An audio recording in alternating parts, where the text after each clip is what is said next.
ready to go. Okay. Good morning, everybody, and welcome back. Today we're going to work on this little quantum-powered Troy-Bilt mower. Now, it runs, but it doesn't run well. And I've rebuilt the carburetor, and when I put it back together, it didn't start on the first pull. And this is the first time this has happened for a really long time. So let's take a look at the problem. First, let me show you what it sounds like.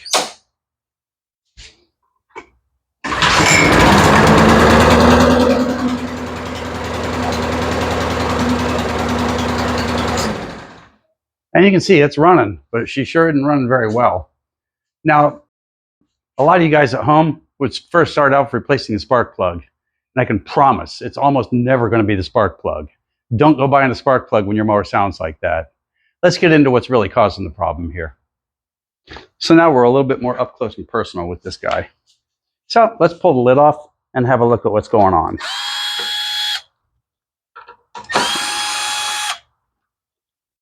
Okay, the lid's on these. Sometimes there's an extra screw, but there's almost always 2 screws on this particular engine. And I can almost guarantee you, this is the problem. I'm going to put my microphone in close so you can listen.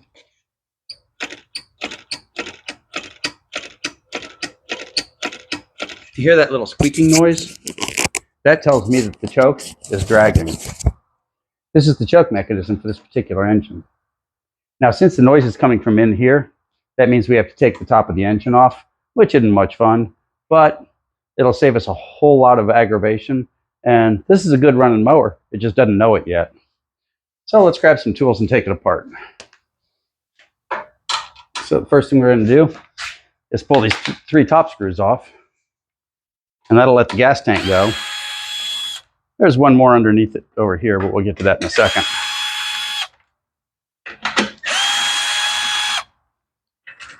Now, you might think that this is some big intimidating job, but it's really not. This is nothing that a beginner can't do. When you are doing it, though, make sure that you save your screws. And you can do it your way, but I prefer to use a magnet to save my screws.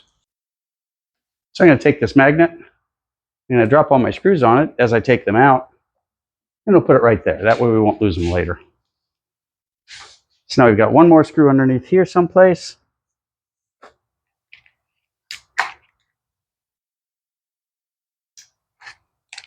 No, and I believe that's around a 7/16.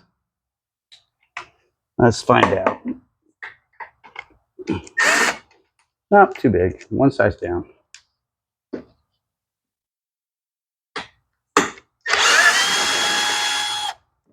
Okay, now the gas tank's ready to come off. We're going to save our screw on our magnet.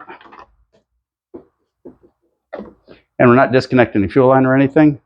There's just no reason to for this one. So the next job is to get this off. Looks intimidating, but it's really not. If I was to put this on a difficulty level of 1 to 10, I'd probably call this job about an even 5. There's a lot of screws to take off, but it goes together really obviously. It's pretty easy to figure it out when you put it back together. So you should go there, and you do. And now the first thing we're going to do is disconnect the oil filler, because that's attached to the top. And we're going to take the screw and put it in our magnet. Then we're going to go up one size. We started with a 5/16. Now from here on out, virtually everything's going to be a 3/8.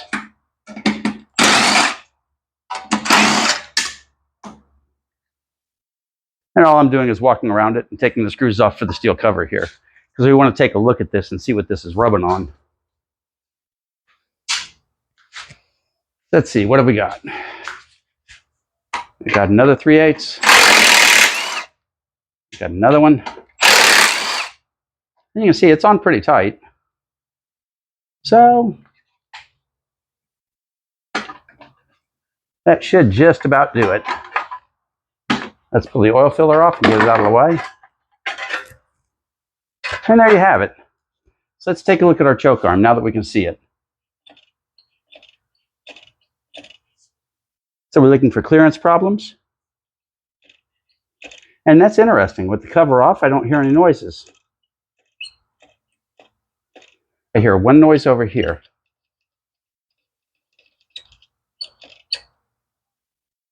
And there you go. There's our problem right there. She's sticking right here. So we're going to go up a size and go after the muffler. We're going to pull the muffler off and have a look at our little choke mechanism.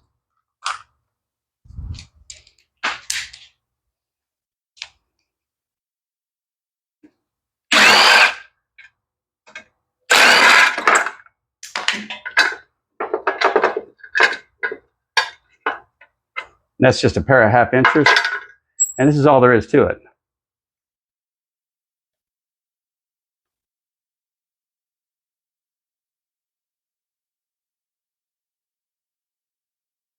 You can see the spring is working correctly in it, but it sticks a little bit. So we're going to go ahead and lubricate that and see if she straightens up a little. And after just a little bit of lubrication, notice she's not sticking in any way. She feels nice and smooth. So let's get her back together and see what we've got. A little bit of a dirty job. Not much you can do about that. I'm going to go ahead and put this on the muffler first. It should just go back together easier that way. And you heard how this thing was thumping and banging when we started. And I'll just bet you a nickel that when we try it next time, she sounds a whole lot better. That is, if I can get that screw to go through.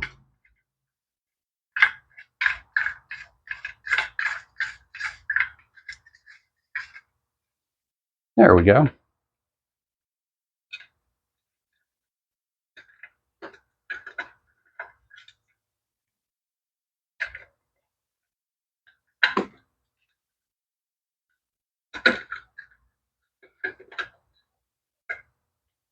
No, that wouldn't be good, would it?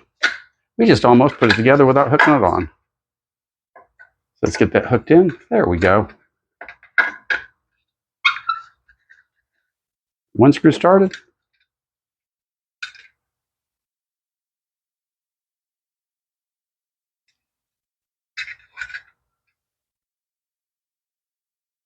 Let's get the other screw started.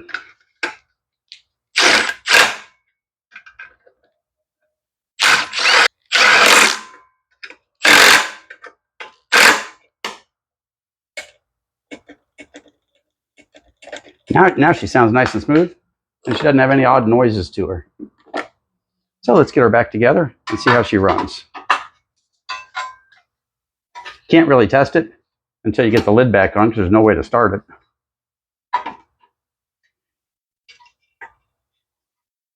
Let's squeegee you in here. Come on, buddy. It's just a little tight, so let's Ouija that with a screwdriver.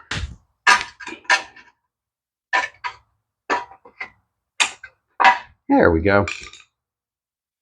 Now let's switch back off to our 3/8 and get back to work.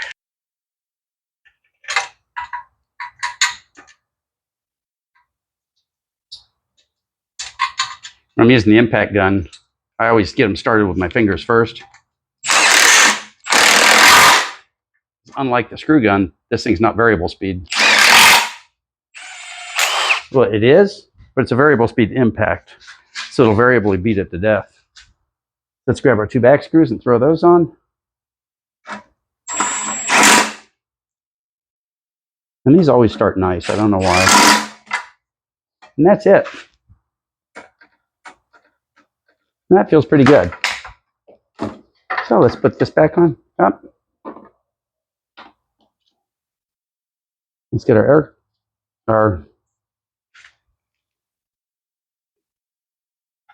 filler back in place. Get that bad boy started.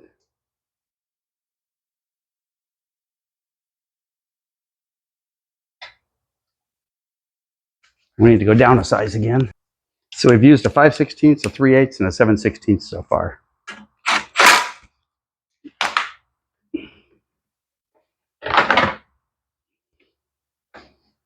Now we'll throw these screws back on. And you can see what appeared to be a big intimidating job is actually pretty easy.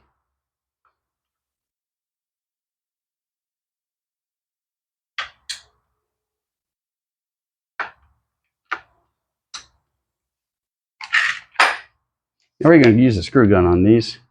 It's a lot more gentle than that big guy is.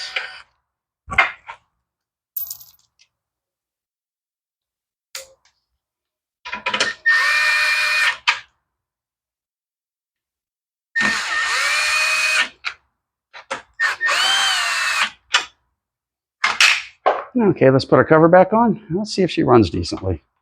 I know it's ambitious to put it all the way back together, but we found the problem, so no worries.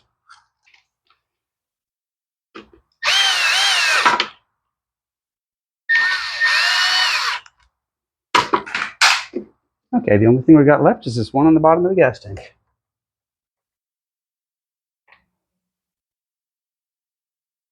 One of those bolts you'd almost call an extra. There we go.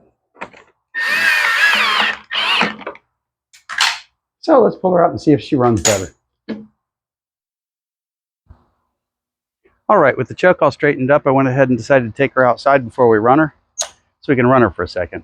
It's a little early in the morning, but it's time to wake up.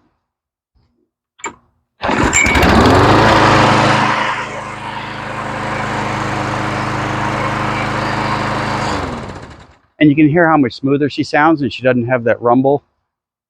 That was nothing more than a choke lever. Now, if your choke lever is hanging up like that and it's been stumbling, go ahead and replace the spark plug in that case, because it's more than likely fouled the plug up to no end.